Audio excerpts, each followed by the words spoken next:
Bonjour et bienvenue sur la vidéo qui aborde le sujet de la différence entre une constante et une variable. On va commencer par le plus rapide à expliquer, qui est la constante. Dans le mot constante, on a le mot constant. Ça va être un objet qui restera tel qu'il est. Bien sûr, pour qu'il restera tel qu'il est, il faudra que tout le monde soit d'accord. C'est pour ça qu'on fait des conventions. Et on dit souvent, par convention, tel nombre vaut tel nombre. On va commencer par la constante la plus simple, qui est 1. 1, c'est une constante. 1 reste 1. 2, tous les nombres, jusqu'à comme on veut. Ça va être des valeurs qui vont rester stables et qu'on ne pourra pas modifier. Ça peut être aussi un nombre négatif, comme -2, un nombre décimal, 3,16, ou même, comme je vous ai dit, un nombre qui par convention sera égal à tel nombre, fixe. Par exemple, pi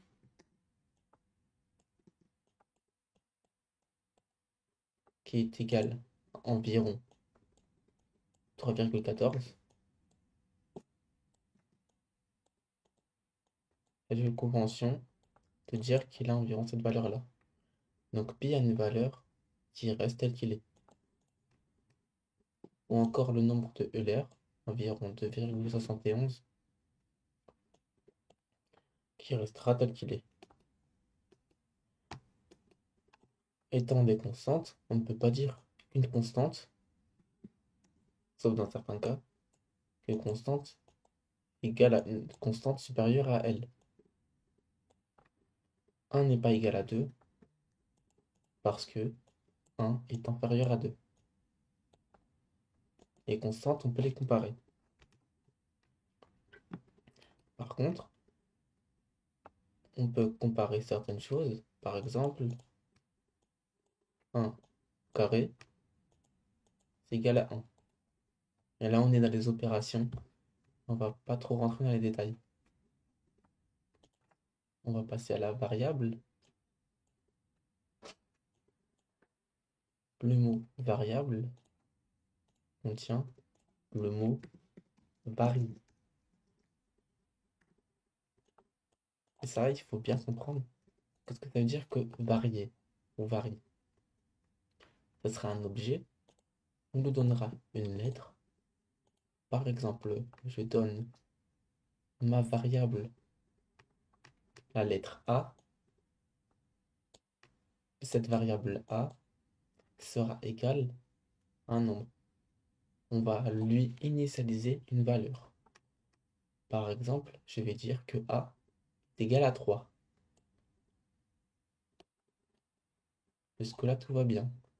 On a dit que la variable 3, donc A, est le nombre 3. Quand on met à égal, ça veut dire que ça, c'est ça. À quoi ça peut servir? Ça peut servir à faire des opérations, par exemple 2A. 2A, qu'on note normalement 2 fois la valeur de A. Donc 2 fois A. En mathématiques, on va les raccourcir. Donc c'était passé d'un point de point A pour la multiplication. On les a collés. 2 fois A. Si je dois faire l'opération 2 fois A, ça sera 2 fois le nombre A. Et le nombre A, il est égal à quoi? Il est égal à 3. Donc 2 fois le nombre 3. 2 fois 3. Donc c'est égal à 6. Conclusion, 2A ou 2 fois A qui est égal à 2 fois 3. 2A est égal à 6.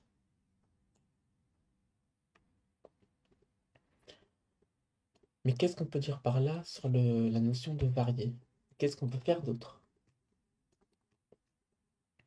On peut faire une variable qui dépend de d'autres variables. Par exemple, on va créer une variable x que vous voyez en cinquième qui est égale à 14.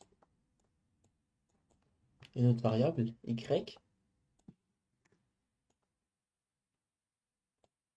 qui est égale à 2. Et z qui est une variable, donc je vous ai dit que c'est un objet sur lequel on va lui attribuer une valeur. Donc y est le nombre 2, x est le nombre 2. Jusque-là, suivez bien maintenant. Je vais dire maintenant que z est une opération, c'est une variable qui sera égale à la valeur de l'opération, c'est-à-dire que z, on va dire qu'elle est égale à x plus y. Si vous ne comprenez pas trop, on va aller continuer de développer pour que vous compreniez mieux. Et x, c'est quoi? X est égal à 14. Donc x, c'est le nombre 14. On note 14, on remplace x par 14 sur l'écriture. X est égal à 14, le nombre 14, plus le nombre y. Le nombre y est égal à combien? Y est égal au nombre 2, plus 2.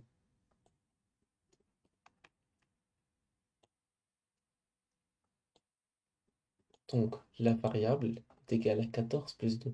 14 plus 2, ça donne 16.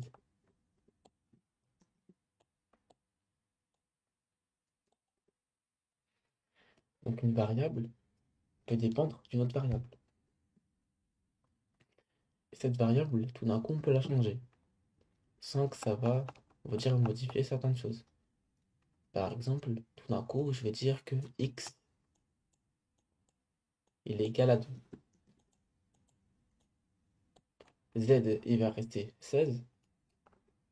Y, il va rester 2. On va dire qu'on avait pris l'ancienne valeur. Donc x est égal à 2. Sauf si je vais redéfinir z. Maintenant, je vais aller le réinitialiser, ça s'appelle. Donc on a réinitialisé x. Je vous avais dit que quand on prend un nombre égal à nombre, on va l'initialiser une valeur. Là, on va re-initialiser la valeur. Donc on va aller répéter l'opération. J'ai réinitialisé x en tant que le nombre 2. Maintenant, je veux dire que z est égal à x plus y, comme avant. Donc maintenant, on va l'écrire en rouge, ça vous allez mieux comprendre. Cette valeur-là, x, on va dire qu'on va aller l'oublier. Je le mets entre guillemets. Et maintenant, qu'est-ce qui nous intéresse? Ça sera le x, le y et le x qui sont là. Et on pourra écrire z est égal à la nouvelle instance de x qui est 2 parce que j'ai redéfini x et je dis que maintenant x est égal à 2. Et que maintenant cette valeur est une pseudo-valeur. Elle n'existe plus car x maintenant est égal à 2. Imaginez, vous êtes dans une porte, à côté de vous il y a la sortie. Donc est-ce que vous êtes dans la sortie? Non. Quand vous changez d'endroit, vous avez sorti l'endroit, vous êtes sorti de l'endroit, vous êtes à l'extérieur. Êtes-vous à l'extérieur? Oui, maintenant. Donc c'est pareil. On va dire que x, il est venu à l'extérieur, donc il est égal à 2.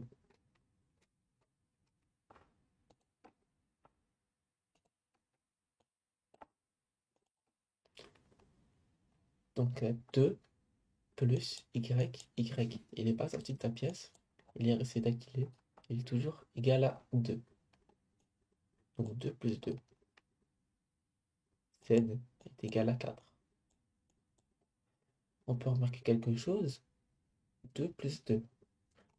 X a maintenant la même valeur que y. X a la même valeur que y. Donc, x est égal à y. Les deux sont égales à 2. Donc, quand vous réinitialisez des valeurs, vous pouvez aussi marquer comme ça.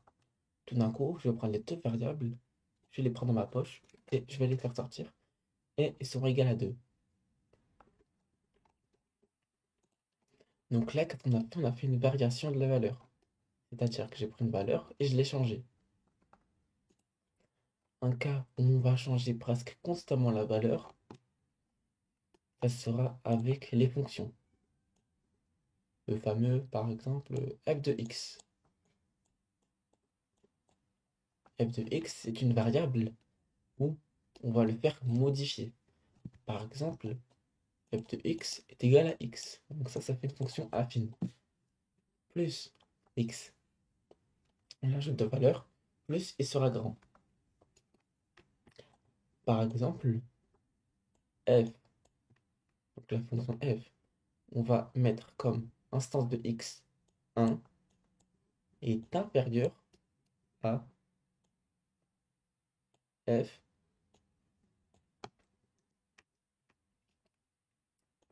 de 2. Donc la fonction f pour l'option 1 est inférieure à f pour l'option 2. Et pour option, pour dire comme quoi on va modifier la valeur de x, que x deviendra 1 ici, et que x deviendra 2 ici. C'est-à-dire, comme on a fait ici, on a dit que x est égal à 14 avant, maintenant x est égal à 2. On peut faire le même procédé ici. Ça veut dire que j'ai dit que x est égal à 1, et tout d'un coup, je modifie la valeur, ça veut dire que x est égal à 2. Et ça permet vraiment plein de choses, même pour les formules. Parce que quand une variable dépend d'une autre, c'est pour exemple afficher un résultat. Ici, par exemple, la fonction f de x dépend de la valeur x. Si on marque un nombre qui n'est pas x, ça ne marche pas, même si on marque rien par exemple. Il y a certaines variables qui on va donner des propriétés. Par exemple, la variable n. Cette variable sera toujours un nombre entier. Donc un nombre entier naturel, plus précisément. Donc ça sera un nombre entier naturel et il restera tel que n est égal à x supérieur à moins 1, strictement supérieur à moins 1, et x doit être inférieur à l'infini.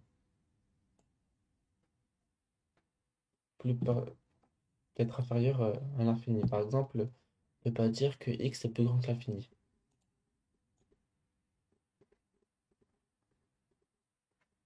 Parce que c'est une valeur qui est comprise entre. On peut dire, mais ça sera assez vague. Par exemple, n est égal à 1. Je peux dire une autre variable n qui est égale à 30. Mais je ne peux pas dire que n est égal à moins 1. Parce que j'ai pris que n appartient pour les nombres entiers naturels. Donc j'ai pas pris encore en compte les nombres entiers relatifs.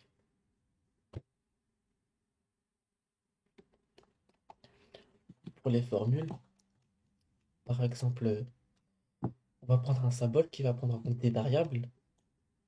Sigma, c'est vraiment un cas très populaire. Et je vais dire sigma pour une variable, par exemple, je vais appeler comme je veux. Je vais le nommer A. Je vais dire qu'il est égal à 16. Donc on a la variable A qui est égale à 16. On va dire qu'il va aller jusqu'à une variable n.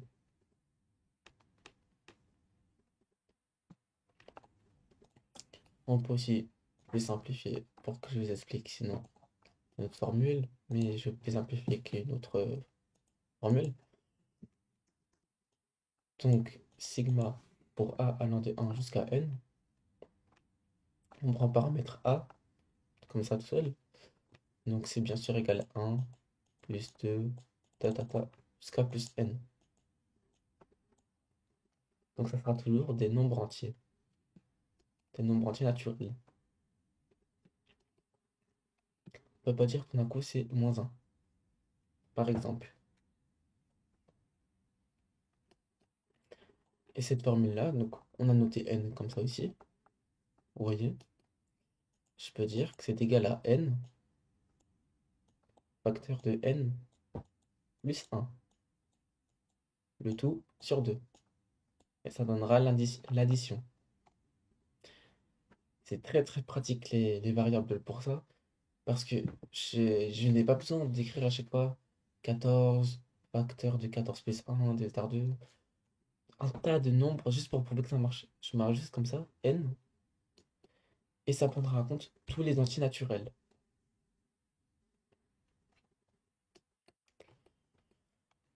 Donc il faut bien comprendre que aussi, quand ça se raccourcit, par exemple le 2b, il faut bien avant initialiser la valeur avant. Mais b il est égal à quoi? Donc là on a une erreur. Il faut d'abord mettre la variable b avant. D'abord, on va dire que b est égal à 1. De b, comprenez bien que c'est 2 fois b et que c'est égal à 2 fois le nombre qu'on a choisi, 1, et c'est égal à 2.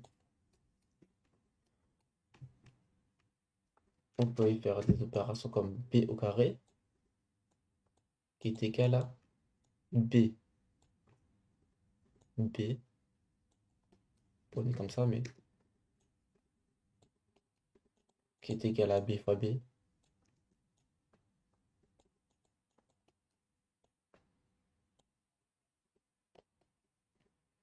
Comme ça, on note vraiment très rarement. On met plutôt les fois. Donc, mettre un point. Donc, c'est égal à b fois b, qui est égal à d fois b, qui est égal à 2 fois 2. Parce qu'on a dit que b, c'est le nombre. Désolé. Qui est égal à 1 fois 1. On a dit que b, c'est le nombre 1. Donc, il est égal à 1. On peut aussi prendre directement b au carré. Donc, b, c'est le nombre 1. Donc, 1 au carré, c'est égal à 1. Vraiment, comprenez bien comment une variable, ça peut changer. Un peu plus compliqué que les constantes. Constante, c'est un nombre fixe. Et une variable, c'est un nombre qu'on peut changer. Un objet, particulièrement un objet, on pourra changer de valeur. Avec les variables, vous pouvez faire vraiment un tas de choses. De la géométrie, de l'analyse, ou encore même des calculs. Par exemple, pour simplifier un calcul, je pourrais dire que un calcul très long, on va dire que ce calcul très long est égal à C.